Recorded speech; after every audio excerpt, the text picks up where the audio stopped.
Shall I start, Ru? Om Namo Bhagavate Vasudevaya. Om Namo Bhagavate Vasudevaya. Om Namo Bhagavate Vasudevaya. Om Ajnanatirmirandhasya Jnananjanashalakaya Chakshurunmilitam Yena Tasmai Shri Gurave Namaha. Jai Shri Krishna Chaitanya Prabhu Nityananda Shri Advaita Gadadhara Shivasadi Gaura Bhaktivinoda. Hare Krishna Krishna Krishna Hare Hare Hare Rama Rama Rama Hare Hare.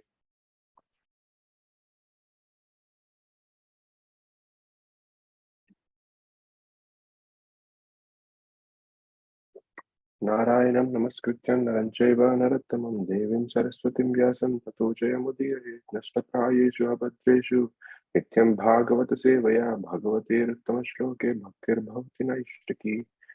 Today we are reading from Canto 3, Chapter 6,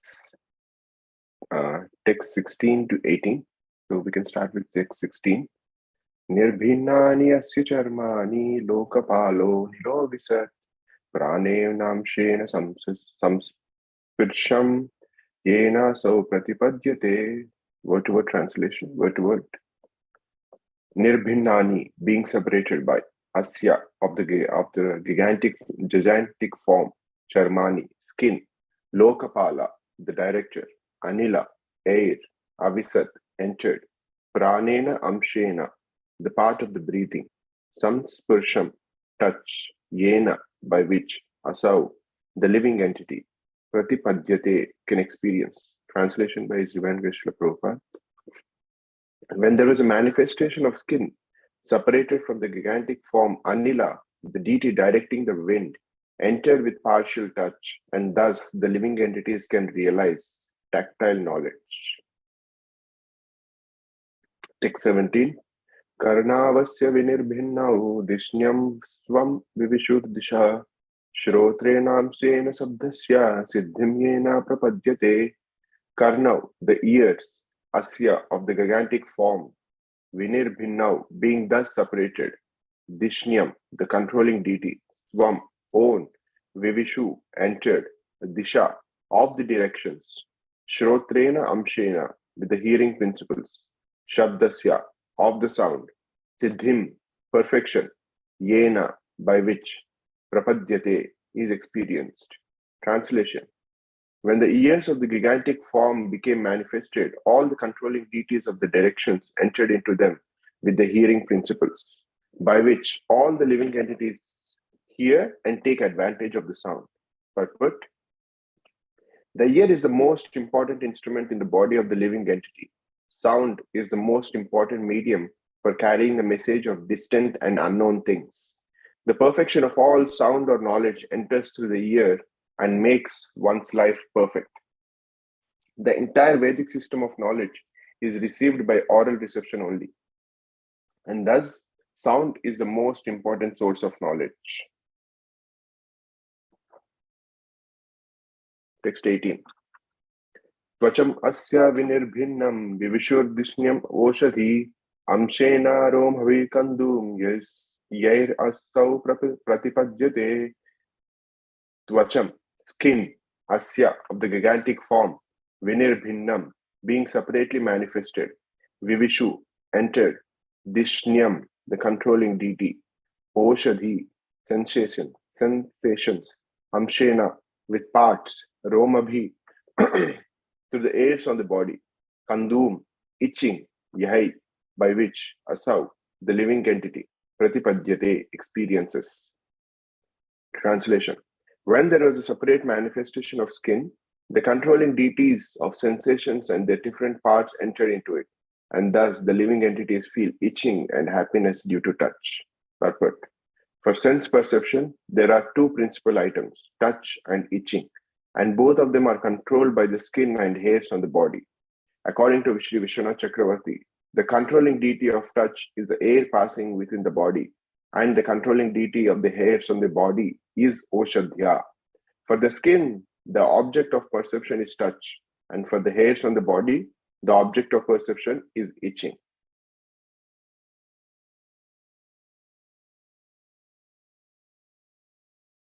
quite an interesting set of verses.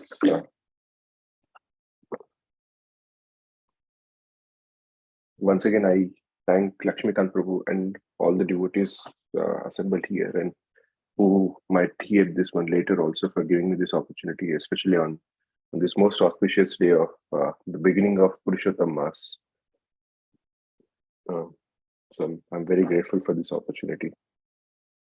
To be very honest, as I was trying to prepare for this class, I was totally not sure what I could speak, especially on this topic of creation. And after so many wonderful classes that devotees already gave on this chapter till now, but I take this opportunity as a service, and I'll try to share some points that came to my mind as I was trying to read and prepare. If I would like to beg for forgiveness in the beginning itself if I say something wrong or which was not effective. Please feel free to correct me at the end. Thank you. The first thing that actually I was thinking as I was reading not just these verses, but as I was hearing the classes the other devotees gave and just going through the verses again as part of my preparation was, we kind of hear the personal aspect of the Supreme Personality of Godhead in the stories that we read from Bhagavatam, the stories that we hear from other literatures also. But even in the not so personal feature of the form, which is like the Virat Rupa and the whole creation also, we kind of clearly see that every aspect of the creation is empowered by a person, like as it says in these words. There is a deity that is helping all of us to hear and take advantage of the sound, and there is a deity who is helping us take advantage of the sensation of touch and itching, and then there is also a deity that helps us breathe. And so as kind of was preparing, there is the saying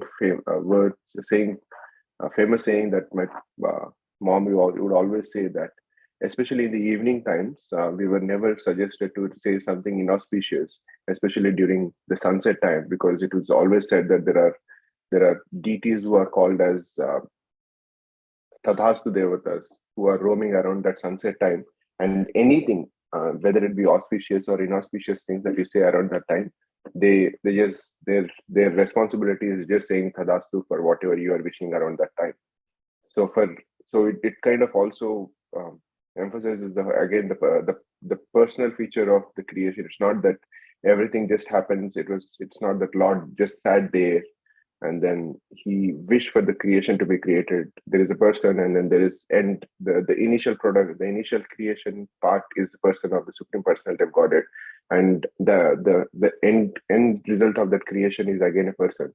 But whatever happens in between is also again a person, as Srila Prabhupada Maharaj clearly explained in one of his Sunday feasts about how the whole creation takes place. He said, he was saying, I think, responding to somebody, he was saying, the vision of Lord, which impregnates the mother nature, is Shambhu. So, like the Lord Shiva, the original Lord Shiva. So, like if there is a personality responsible, and again every part of the creation, so it just helps us appreciate the whole personality of the Godhead and all the various devotees who help him through these things. So that was that was kind of very inspiring and amazing to see. And couple of other things also when we say of the persons is, again, it brings us back to the topic of prayers. Also, we see in the same chapter that when even though there are personalities involved, it's not that just they could figure out everything by themselves. Again, they needed the help and the support of the Supreme Personality of Godhead. And when they prayed for him, by him, and again that also emphasizes it's not that he is just there, but he was trying to. When they prayed for him, when they said that my dear Lord, we are not able to figure it out, could you please help us? And there was a reciprocation that was involved. The Supreme Lord reciprocated with them, and then entered into all these 23 elements. I'm not able to fully present it well. I know, because it's kind of still to some degree Greek and Latin to me. I'm just trying to share the appreciation that I had. Um, so there was some reciprocity that was involved from the Supreme Lord himself when they were uh, utterly confused on what to do, and then he himself entered into these entire 23 elements and then helped them move this forward. So for us to even pray, then there is some knowledge that is actually needed. It's not that we can just sit and then when there is a need that we could pray. And as Srila Prabhupada clearly elucidates in the verse 17, in the purport of the verse, the perfection of all sound or knowledge enters through the ear and makes one's life perfect. The entire Vedic system of knowledge is received by oral reception only. And thus sound is the most important source of knowledge. And similarly, Srila Prabhupada also writes in the first canto, chapter 1, verse 6, about the importance of hearing. He explains, this is the verse that says, when the sages of the Naimsharya are requesting Suta Goswami for explaining all that he has heard. The translation says, the sages said, "Respected Suta Goswami, you are completely free from all vice. You are well versed in all the scriptures famous for religious life and in the Puranas and histories as well. For I have gone through them under proper guidance and have also explained them." In the purport, Srila Prabhupada very wonderfully explains it. It was also kind of quite interesting for me when I was reading that. Was Srila Prabhupada explains, to hear, the Acharya or the Goswami must be well acquainted with all these literatures. To hear and explain them is more important than reading them. One can assimilate the knowledge of the revealed scriptures only by hearing and explaining. Hearing is called Shravana and explaining is called Kirtana. The two processes of Shravana and Kirtana are of primary importance to progressive spiritual life. Only one who has properly grasped the transcendental knowledge from the right source by submissive hearing can properly explain the subject. Especially this line where Srila Prabhupada is explaining, to hear and explain them is more important than reading them. But we all know the importance that Srila Prabhupada himself gave for reading of his books to all the followers for eternity. He always said that we should be focusedly reading. But in this purport, Srila Prabhupada is saying, to hear and explain them is more important than reading them. It's not negating the importance of reading, but because if we take the statement of Srila Prabhupada himself, where he said, what is the importance of reading for our spiritual progress?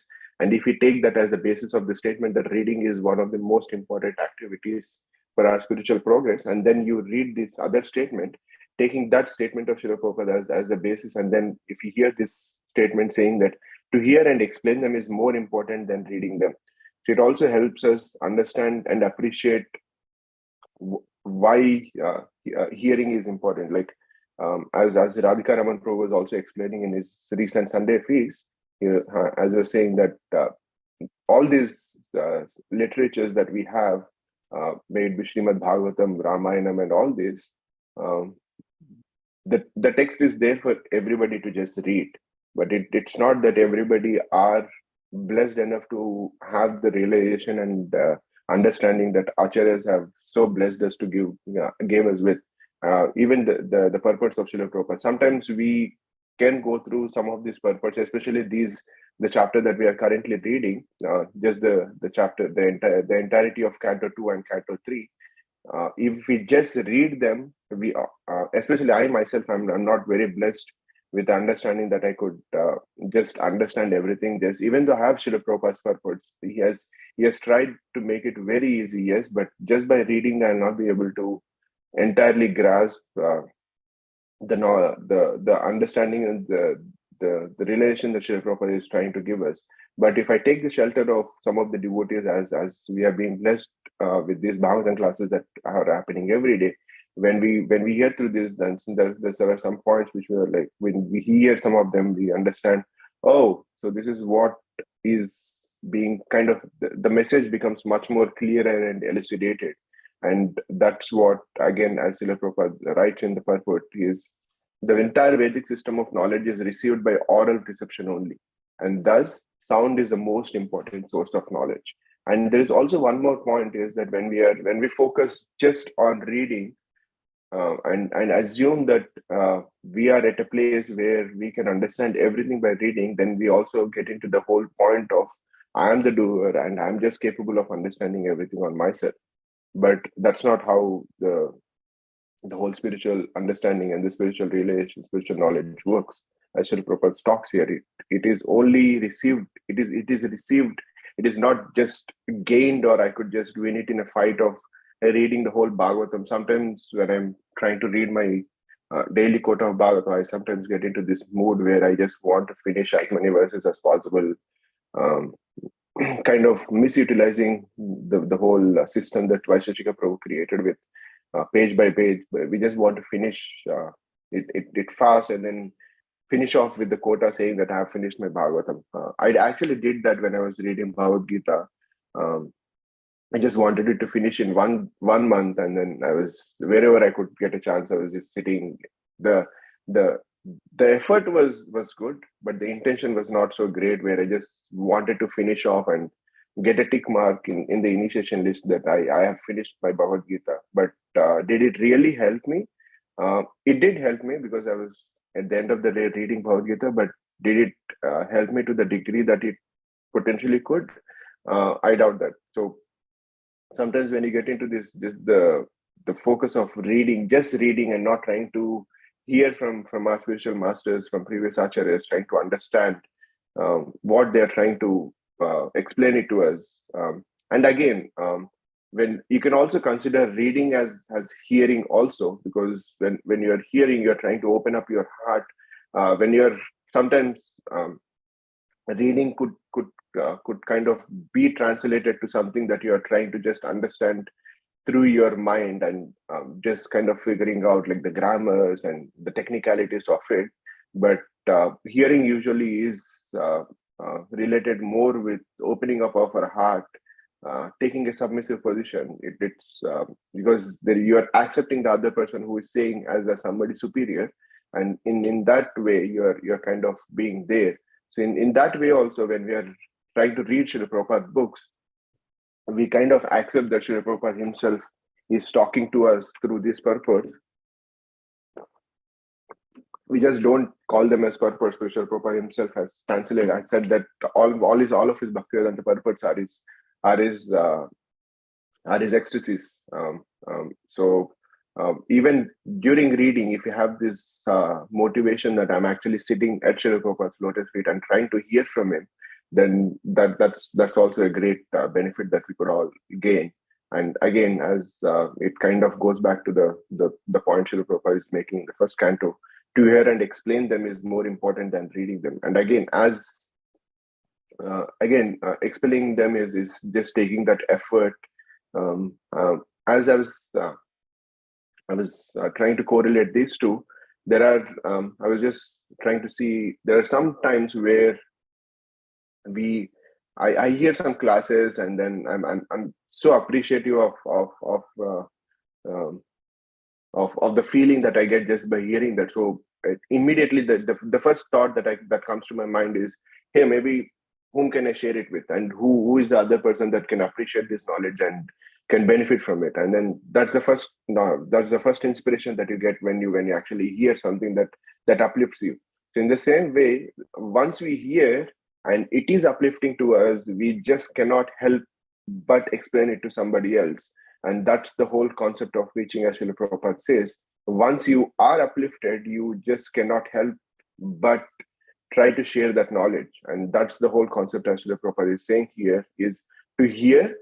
And once you hear and you relish, and then you're feeling great about it, you just but cannot help but explain it to somebody else. And these two, as Srila Prabhupada, and also as Haripasha Prabhu was explaining it to us when he came for his during that weekend, Kirtana is just not chanting of the holy names. Kirtana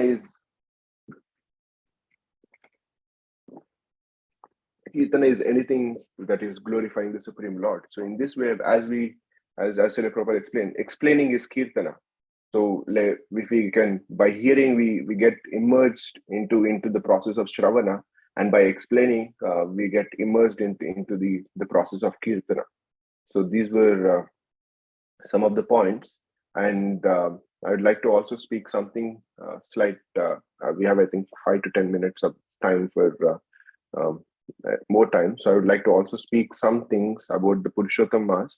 I'm sure all the devotees who are present here are much more knowledgeable and are very devotional towards the Purushottam Mass than I could even imagine that myself being there.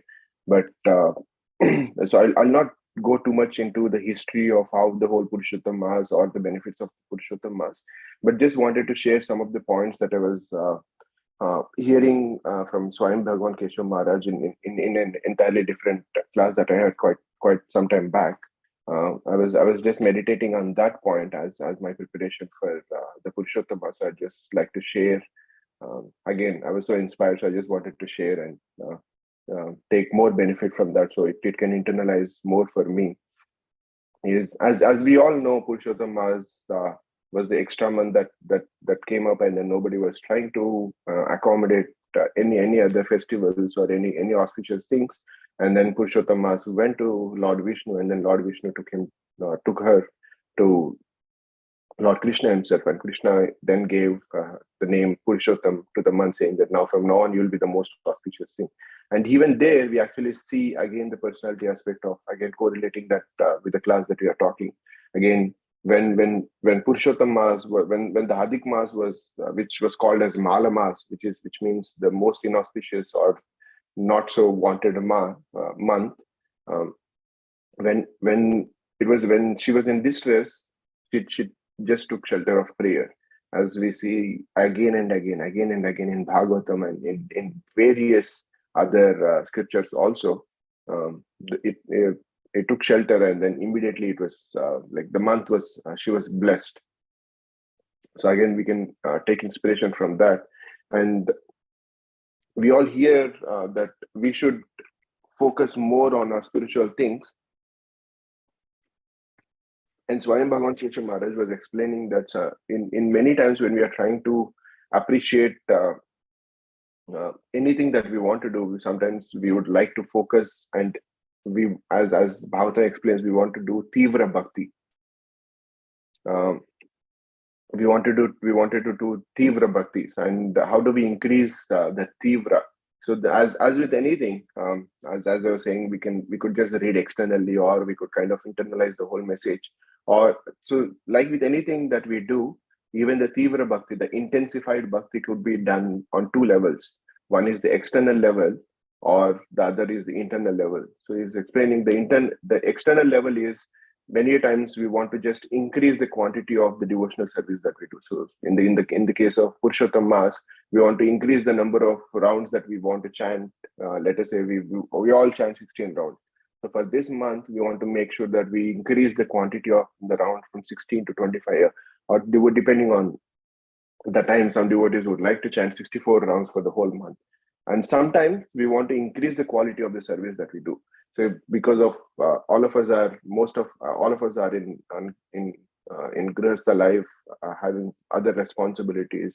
I know many of us also have young kids and teenage kids and so on. So increasing the quantity might not be possible.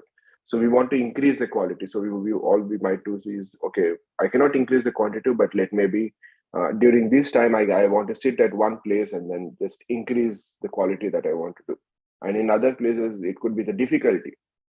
Like in the case of Dhruva Maharaj, when he was doing the whole tapasya for Lord Vishnu, he wanted to increase the difficulty. So he was creating much more gap between the times that he was doing. And sometimes we want to take more responsibility. So as we are in the community of devotees in this organization, we want to take more responsibility as intensifying our bhakti and then helping Srila Prabhupada and Lord Chaitanya in this movement. So these could be considered as just the external manifestations of how we want to increase our intensity. And if we just focus on these external aspects without kind of trying to internalize them, then what happens is sometimes it just becomes a mechanical thing. okay, I would just wanted to do from 16 to 25, but what is my internal motivations? As Maharaj was explaining, there are again 4 ways that we could internalize and increase the intensity internally through our heart. One is by increasing the greed of devotion that we have. I want to do more for the Lord. So when that greed intensifies and increases within us, then that manifests in any of these, whether it could be in the quantity, quality, but there's a strong substance. There is a strong foundation that drives any of these external intensity increasing things that we want to do. And the other could be just increasing the enthusiasm. It's not just about increasing the quantity or the quality or the difficulty or the responsibility, but increasing the enthusiasm of the I sometimes for Sunday feels it's a drag that for to get out of the house, especially if you have a long busy weekend, then again Sunday feast becomes, oh, again Sunday feast. So rather than that, when we are enthused to go and meet devotees and to hear from them, then that again helps us manifest these external manifestations of trying to increase the intensity in a much better way. And again, a different thing is trying to create attraction. I was also hearing once from Radhika Raman Prabhu in a podcast with Chaitanya Charan Prabhu, is saying, I'll just go a couple of minutes. Is trying to explain how there are various processes of devotional service, and for each of us, there is a strong pillar that we hold on to, we are very much attracted to. For some of us, it could be reading Bhagavatam. For some of us, it could be just appreciating the deity, just standing there and taking the darshan of Shri Radha Shyam Sundar. Or for some of us, it's just meeting devotees and discussing shastras. For some of us, so there are innumerable ways where we are attracted to the devotional service. So in this month, either we could just increase our attraction to the same point which attracts us much more, trying to go much deeper into that, or trying to see there's one strong pillar, and then is there any other supporting pillar that I could construct in the mansion of my devotional service within my heart.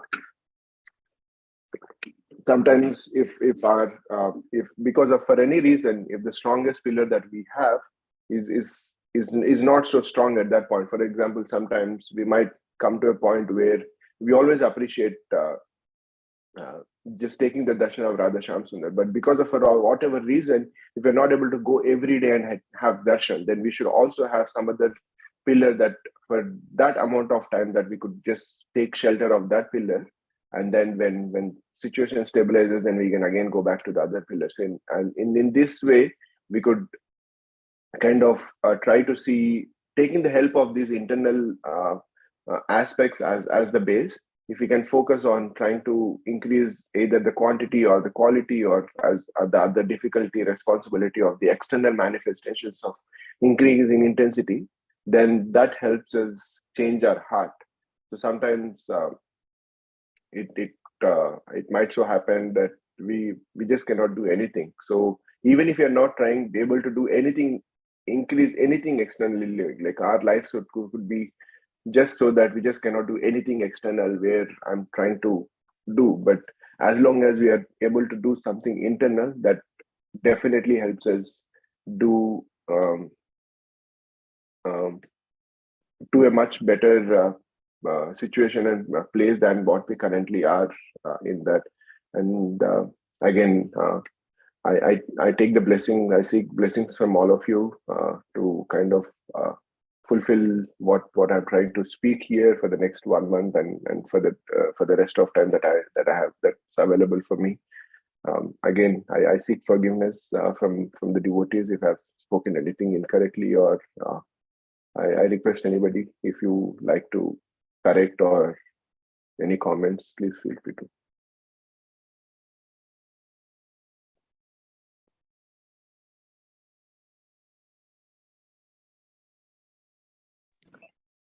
Hare Krishna, Prabhu, please accept my humble obeisances.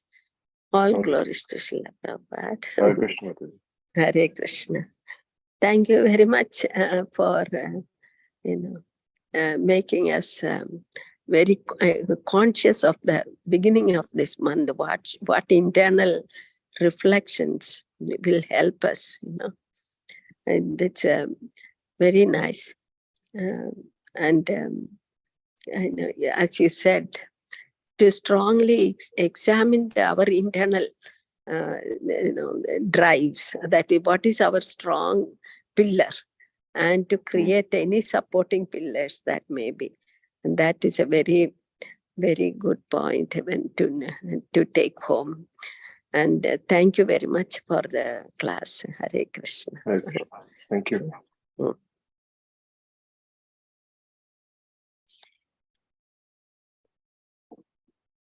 Yeah, thank you so much, Prabhu.